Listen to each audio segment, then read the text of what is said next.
Today, we'll take a look at the brand new Fujifilm X-T5.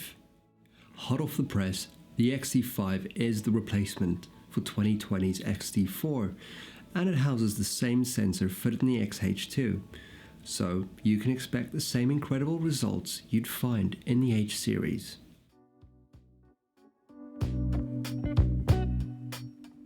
So let's take a look at the specs. As I mentioned before, the X-T5 houses the 40 megapixel X-Trans CMOS sensor with a 5th X processor iteration. On the rear of the camera, it houses the same 3.69 million dot OLED electronic viewfinder you'd find on the X-T4. You also find the X-T3's 3-inch tilting touch LCD on the rear, and in terms of speed, the X-T5 should perform well, as you can expect to find the same 15 frames per second burst speed using mechanical shutter, or the 20 frames per second burst speed when using the electronic shutter. Another spec borrowed from the H2 is of course the IBIS, as you get full 7 stops of stabilisation. And the X-T5 is also capable of pixel shift multi-shot mode, creating a 160 megapixel image. Other than that, you get 19 film simulation modes, including nostalgic neg, along with a 10-bit HEIF format for stills. You'll find the video modes on the X-T5 are quite similar to that of the H2, as the camera is capable of shooting 6.2K video at 30 frames per second, and you're also able to shoot 4K 60 or 1080p at 240 frames per second.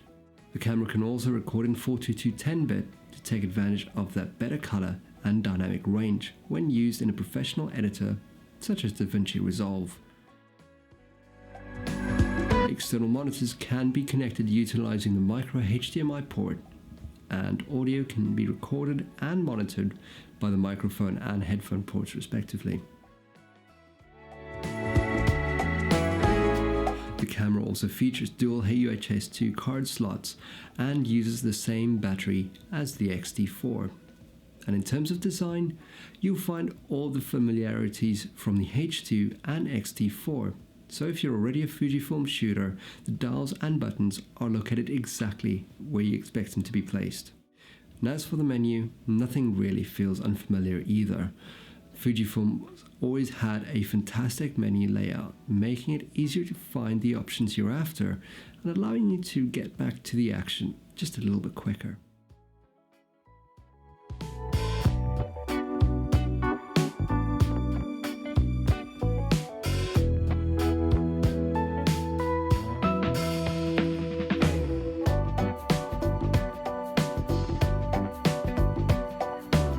So while trailing around in the forest with a fully charged battery, I found that even when doing long exposure photography, the battery drain was absolutely minimal. I could easily go around shooting for a full day and still have a little bit of battery left over. That being said, of course the battery drain when shooting video should be a little bit more than expected, surely due to the higher volume of data being processed and transferred. The design and form factor felt very familiar, and the buttons are very well placed. However, I could probably use a deeper grip. This is probably just due to my big hands and my personal preference. But Fuji keeps on delivering exceptional quality with every new camera, and with the X-T5, it's certainly no different. So, thanks so much for watching, and I'll see you in the next one.